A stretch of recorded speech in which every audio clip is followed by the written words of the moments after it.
সবাই মিছিল এই নভেম্বর গরম হবে, অনেক গরম হবে, এবং সেগুলোতে সাথে থাকেন। থাম্বনেল বা হেডলাইন দেখে হয়তো চিন্তা করছেন যে হঠাৎ করে কি বললাম যে সাবধান, মানে মিছিল চলছে চলবে কিন্তু সাবধান, এই কথাটা কেন বললাম? এই কথাটা এই জন্য বললাম যে আপনারা প্রতিবারই দেখতেছেন যেখানেই মিছিল কিছুক্ষণ পরেই দুই একজন অ্যারেস্ট, মিছিলের মাঝখান থেকে অ্যারেস্ট, আগে অ্যারেস্ট, পরে অ্যারেস্ট, একটা কাজ কারবার।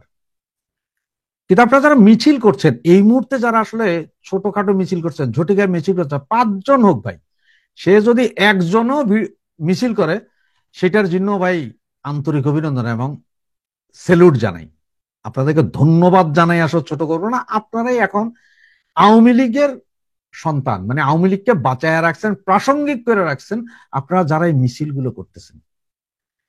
এসব কথা শুনে আমার বিভিন্ন ভিডিও তো অনেকেই আমারে বলেন যে ভাই আপনার লম্বা লম্বা কথা বলেন, এই বিদেশে বৈশা কি করতেছেন, এই দেশে আসেন মিয়া, দেশে এসে এই করেন সেই করেন। বাইরে একসময় যখন দেশে ছিলাম, 90, 96, এগুলো তো আমরাও করছি এখনো তো বিদেশে আছি পারিবারিক কারণে, কারণ কোটিপতির ছেলে না, পারিবারিক কারণে বিদেশে আছি, কাজ কাম করে খাই। এর ভিতরে সময় নিয়ে হয়তো আপনাদের সাথে একটু কথা বলি। হ্যাঁ, অনেক সময় তো একটু রাগান্বিত দুই একটা কথা বলি, সেটা আসলে মনে না নিয়ে সেটা চিন্তা করবেন যে আপনার যারাই জয় বাংলা বলেন তারা সবাই আমার ভাই, আমার পরিবার। তাদের উপর অনেক সময় রাগ হয় যে তোরা এইভাবে কেন, তোরা আমাদের মতো করস কেন না কেন, মানে আমাদের সময়কার আমরা যেভাবে করতাম, যে আমরা গুলি বন্দুক এগুলোর ভয় পাই নাই ভাই। 5 জন এলে 5 জন রাস্তায় মিছিল করে ইট পাটকেল মাইরা দরকার ভাইগা গেছি, পুলিশের কত মায়ের পাশা ফাড়াইয়া ফেলছে, তা তো নাই। সেম এখন, হ্যাঁ এখন এমন হইতে পারে যে ওই সময় আমরা যখন আন্দোলন করছি না, তখন আমরা প্রায় 12, 13, 14 বছর ধরে আওয়ামী লীগ বিরোধী দল, যার কারণে আস্তে আস্তে প্রশিক্ষক হয়ে গেছিলাম এক একজন, যে কেমনে মিছিল করতে হইব, কেমনে একটা ট্রাকের ভিতরে আগুন জ্বালাই দিতে হইব, কেমনে আপনার পেট্রোল বোতলে বইরা মাইরা দিতে হইব, এগুলো তখন প্র্যাকটিস হয়ে গেছিল। আপনাদের সেই প্র্যাকটিসটা নাই, 16 বছরে এই প্র্যাকটিস করতে হয় না, জানেন না, যার কারণে হয়তো। কিন্তু এরপরও আপনারা যেটা করতেছেন রে ভাই, এটা ভাই আমাদের সব কিছুরে ছাড়াই যাচ্ছে। আপনাদের এখনকার যে এফোর্ট বা এখনকার যে সাহস এবং শক্তি দেখাইতেছেন, এইটা এখনকার জন্য অনেক। তো আমি কেন বললাম সাবধান, দেখেন এই নভেম্বর মাস, পুরো নভেম্বর মাস কিন্তু প্রতিদিন কোথাও না কোথাও মিছিল হবে। এবং আপনারা ভাইবেন না যে ওই যে 13 তারিখে একটা লকডাউনের ডাক দিছে আমি সেই ব্যাপারে না, আমি ওই দিন লকডাউন দে না দে কিসের লকডাউন, আমি যদি ওই দিন ওই বেটারা রায় দিবে বা ডেট দিবে এই জন্য হরতাল লাগি, তার মানে যে আমি ওই কোর্ট মানি নিচ্ছি, আমি ওই কোর্টই মানি না, তো আমি এইসব লকডাউনে কেন দেবো আর হরতালও কেন দেবো, আমার কোনো দরকার নেই, আমি কোর্টই মানি না ভাই। আমি ধরেন আমি বিয়েই মানি না, আমি বিয়েই মানি না, তো আমি আরেকজনের বউ মানবো, এটা কত হইলো? তো কতটা সেম, যে আমি কোর্টই মানি না, আবার এই কোর্টের রায়ে আমার কি ছেড়া গেল, সুতরাং ওইটা মানি না এই জন্য না। কিন্তু সারা বাংলাদেশে নভেম্বর মাস প্রচুর মিছিল হবে, এবং আমার কাছে যতটুকু মনে হচ্ছে বাহ্যিক আনুষঙ্গিক দেখে বা ইয়ে করে, তাতে মনে হচ্ছে যে 16ই ডিসেম্বর এই বিজয় দিবস, 16ই ডিসেম্বর হয়তো আমরা সকলে আরেকটা আরেকটা আপনার দেখতে পাবো, সেই 1971-এর 16ই ডিসেম্বর। হয়তো এমনও আছে সেদিনও আত্মসমর্পণ দেখতে পাবো, কারো লুঙ্গি, কারো গেঞ্জি, কারো শার্ট খোলা আত্মসমর্পণ 16ই ডিসেম্বরের আগে। আমি 16ই ডিসেম্বর বলছি, 16ই ডিসেম্বরের আগেই, 16ই ডিসেম্বর সম্ভবত পার হবে না, তার আগে। আর নির্বাচন তো আমাদের ছাড়া হবে না। তো যাক, যেই কথায় আসছিলাম যে কেন সাবধান থাকতে হবে, দেখেন যতটুকু এটা অনেকে যারা অমি পিয়াল ভাইয়ের কথা শুনছেন সকালে, ওনার কথাতে অনেকে বুঝছেন, বা যারা শুনেন নাই তাদেরকে আমি একটু বলি যে উনিও বলেছেন কথাটা, আরো অনেকেই বলবেন এবং বলা শুরু করছেন। সেটা হচ্ছে মোবাইল ফোন, আমাদের সবাই কাছে স্মার্টফোন আছে, এই ধরেন আমাদের এই স্মার্টফোনগুলোর মতো অনেকের কাছে স্মার্টফোন আছে। এই স্মার্টফোন যখন চালু থাকে তখন লোকেশন ট্র্যাক করা যায়, কারণ আপনার ফেসবুক অমুক তমুক সবকিছু তো লোকেশন থাকে, আপনি সব বন্ধ করে দিলেন কিন্তু লোকেশন সার্ভিস চালু আছে, সেটা তো আপনার লোকেশন ট্রেস করবে। এইটা বাদ দেন, এই স্মার্টফোনের সিমের কারণে আপনি কোন এলাকায় আছেন, কোন টাওয়ারে আছেন, যে জায়গায় মিছিল করছেন ওই সময় প্রথমে মারে ওরা 1 কিলোমিটার ভিতর কত রকম ফোন আছিল, কোন কোন কোম্পানির ফোন ছিল, ঘুরাইতে ঘুরাইতে আনতে আনতে ঠিক ওই স্পটে আনো যে এই জায়গায় এই মুহূর্তে কতজন ছিল, কার কার, এইটা ট্রেস করেই আস্তে আস্তে আস্তে টাক টাক টাক টাক ধরে ফেলতে পারে। কারণ এই ফোন এইখান থেকে কোথায় কোথায় গেছে, কোন দিকে গেছে, যাই আপনার বাসা পর্যন্ত ধরে ফেলবে ভাই। এটার কোনো উপায় নেই। কেউ যদি মনে করেন যে না ভাই আমার সিম কার্ড না, আপনি সিম কার্ডও নেওয়ার প্রয়োজন নাই যদি পারেন। আর যদি নিতে হয় তাহলে সিম কার্ডটা মোবাইল থেকে খুলে এক জায়গায় মোবাইল রাখেন, আর এক পকেটে সিম কার্ড রাখেন, যেটা আপনার ওই যে বাটন ফোন, সবচেয়ে মজার বিষয়। আর আপনার ভিডিও করা লাগবে ভাই, একদম সব অফ করে দেন, নেটওয়ার্ক সার্ভিস অমুক তমুক যা আছে সব অফ করে দিয়ে ক্যামেরা দিয়ে ভিডিও করলে কোনো সমস্যা নেই। তো মোবাইল দিয়ে, মোবাইলই চালু নেই, কিচ্ছু চালু নেই, খালি আপনার ক্যামেরাটা চালু হচ্ছে, ক্যামেরা দিয়ে আপনি ইয়ে করেন, ছবিটা তোলেন বা ইয়ে করেন। এগুলো পরে নিরাপদ জায়গায় যায় সব রেডি করে সব এক করে এরপরে পাবলিকরে দিয়ে দেন, পাবলিক দিয়ে দেন। আপনার নিজের ফেসবুকও দেওয়ার দরকার নেই, আপনি আমাদের কাছে পাঠান, আমরা পোস্ট করে দিব উইদিন এ সেকেন্ড, দেরি করব না। আমরা এইসব ভিডিও বানানোর কাজ বা অমুকের আইনে ইন্টারভিউ নেওয়ার কাজের চেয়ে আপনারা ওই যে একটা মিছিল করেন না, যদি একজনও মিছিল করেন সেটা আমাদের কাছে কোরআন হাদিসের সমান হয়ে যায়, সেইটা দিব আগে, ইয়ে করবো না।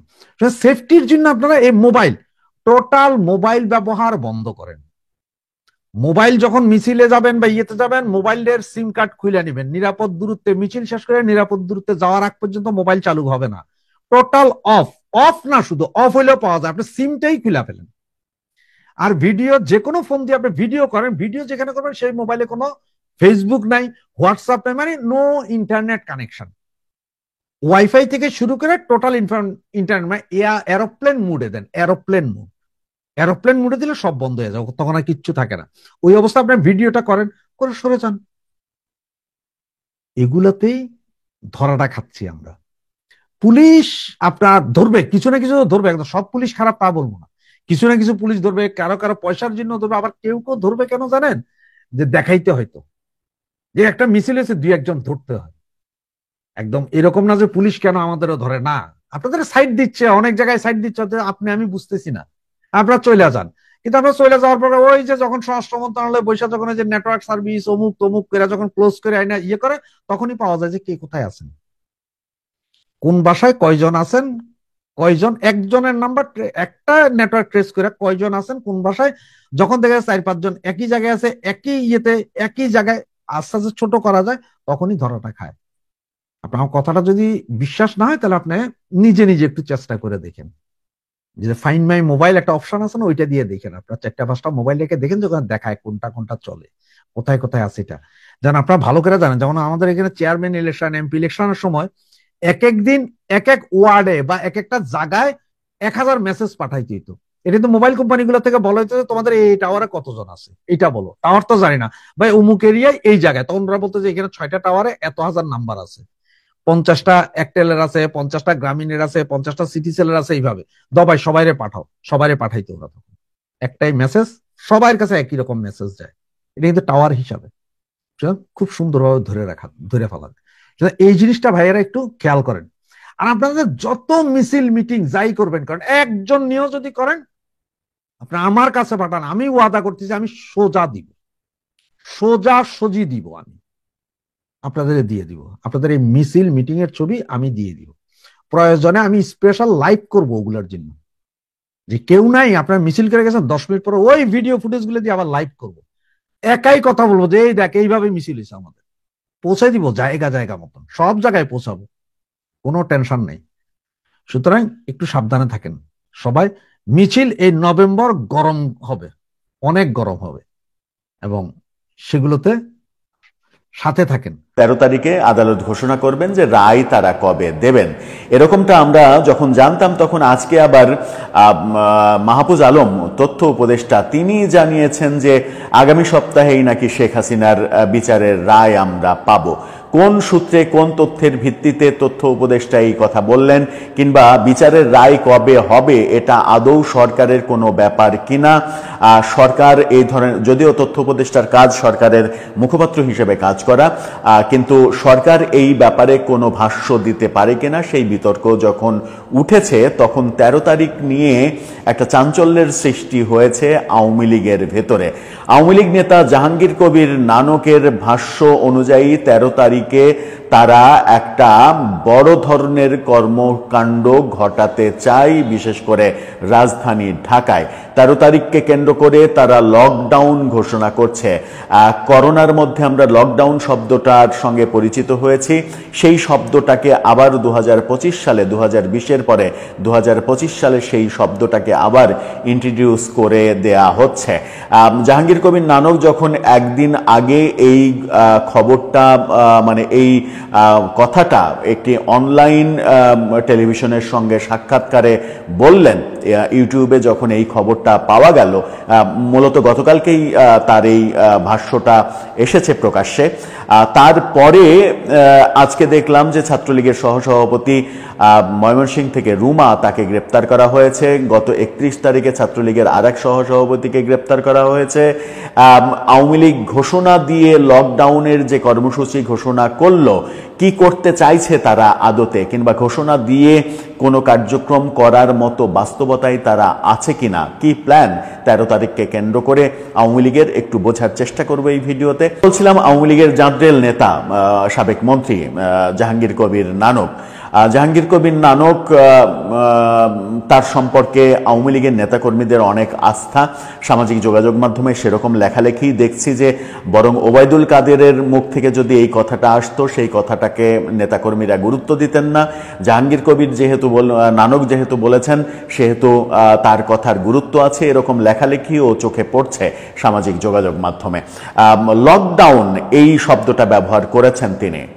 13 তারিখে লকডাউন অর্থাৎ ঢাকা অচল করে দেওয়ার কর্মসূচি। 13 তারিখে যেহেতু শেখ হাসিনার বিচারের রায় ঘোষণা করা হবে, সেই কারণেই 13 তারিখটাকে টার্গেট করা হলো কিনা, সেই প্রশ্নের উত্তর বোধহয় খুব সহজ, যে সেই কারণেই এই দিনটাকে টার্গেট করা হয়েছে, যে দিনে আদালত শেখ হাসিনার রায়ের দিন ধার্য করবে, সেই দিনটা তারা ঢাকাতে লকডাউন পরিস্থিতিতে কি, যে পুরো রাস্তাঘাট ফাঁকা, বাড়ি থেকে কেউ বেরোবে না, দোকানপাট খুলবে না, এরকম অবস্থা। মানে হরতালের একটা বিকল্প শব্দ বের করলো বোধহয় তারা।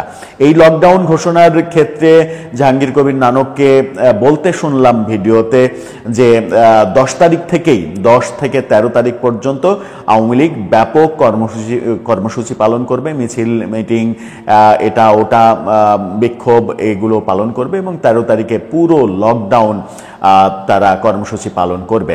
ঢাকাতে এই কর্মসূচি পালন করার জন্য নেতাকর্মীদের প্রস্তুত থাকার কথা বলেছেন। তাতেই বোধহয় সর্বনাশটা করে ফেললেন কিনা তিনি, সেটা একটা বড় প্রশ্ন। কারণ এরই মাঝে আমরা দেখছি প্রতিনিয়ত আওয়ামী লীগের নেতাকর্মীদের বিরুদ্ধে গ্রেপ্তার অভিযান চলছে। প্রতিদিনই মানে একটা সংখ্যক নেতাকর্মীদের গ্রেপ্তার করা হচ্ছে। আজকে আওয়ামী লীগের ছাত্রলীগের সহসভাপতিকে গ্রেপ্তার করা হয়েছে ময়মনসিংহ থেকে। সেই শিরোনামটাও আপনারা দেখে নিতে পারেন। আজকের পত্রিকা যেটা বলছে যে নিষিদ্ধ ছাত্রলীগের কেন্দ্রীয় সহসভাপতি গ্রেপ্তার, তার নাম জেসমিন আরা রুমা, ময়মনসিংহ থেকে গ্রেপ্তার করা হয়েছে। তার বয়স 27 বছর। গত রাত 12:30টার দিকে নগরীর মালগুদাম এলাকার নিজ বাসভবন থেকে তাকে গ্রেপ্তার করেছে পুলিশ। গ্রেপ্তার রুমা নগরীর মালগুদাম এলাকার অবসরপ্রাপ্ত রেল কর্মচারী আবু তালেবের মেয়ে। তার স্বামী সুলতান মাহমুদ টেক্সটাইল ইঞ্জিনিয়ার বলে জানা গেছে। আজকে কোতোয়ালি মডেল থানার ভারপ্রাপ্ত কর্মকর্তা সেটা স্বীকার করেছেন, এবং জেসমিন আরা রুমা কেন্দ্রীয় ছাত্রলীগের সহসভাপতি। তার বিরুদ্ধে ছাত্র জনতার আন্দোলনে সশস্ত্র হামলার অভিযোগ করা হয়েছে। আদালত তাকে কারাগারেও পাঠিয়েছে। এই খবর যখন আমরা দেখছি, তখন 31 তারিখে কি ঘটেছিল, 31 তারিখের খবরটা আপনারা একটু শিরোনামটা দেখুন। নিষিদ্ধ ছাত্রলীগের কেন্দ্রীয় সহসভাপতি গ্রেপ্তার, অর্থাৎ 3 দিনের মধ্যে 2 সহসভাপতিকে গ্রেপ্তার করেছে পুলিশ। এই সহসভাপতির নাম হচ্ছে বাঁধন। তাকে তার পরিচয়ে বলা হচ্ছে নিষিদ্ধ ছাত্রলীগের কেন্দ্রীয় সংসদের সহসভাপতি ও ঢাবির মুজিব হলের সাবেক সভাপতি বারিকুল ইসলাম বাঁধনকে গ্রেপ্তার করেছে পুলিশ। গত শুক্রবার রাজধানীর বিজয়নগর এলাকায় অভিযান পরিচালনা করে ঝটিকা মিছিলের প্রস্তুতিকালীন সময়ে তাকে গ্রেপ্তার করা হয়। এই যে গ্রেপ্তার, মানে 3 দিনের ব্যবধানে 2 সহসভাপতিকে ছাত্রলীগের গ্রেপ্তার করা হলো, এবং আমার মনে হয় যে জাহাঙ্গীর কবির নানকের এই ঘোষণার পরে পুলিশ গ্রেপ্তার অভিযান আরো বেশি বাড়িয়ে দেবে। জাহাঙ্গীর কবির নানক কি তাহলে আওয়ামী লীগের নেতাকর্মীদের আরেক দফা বিপদের মধ্যে ফেললেন কিনা? দেশে যারা রয়েছেন, জাহাঙ্গীর কবির নানক তো ভারতে অবস্থান করছেন, আরামে আয়েশে আছেন, তার কোনো সমস্যা হচ্ছে না, কিন্তু দেশে যারা রয়েছেন তারা এই মানে নতুন করে একটা বিভীষিকাময় পরিস্থিতির মধ্যে পড়ে গেল কিনা। কারণ পুলিশ যদি মনে করে যে 13 তারিখে আওয়ামী লীগ ব্যাপক কিছু করার প্রস্তুতি নিচ্ছে, সুতরাং তাদেরকে দমন করতে হবে, তাহলে সেই দমন নীতি কোন পর্যায়ে যাবে সেটা খুব ভালোভাবেই বোঝা যায়।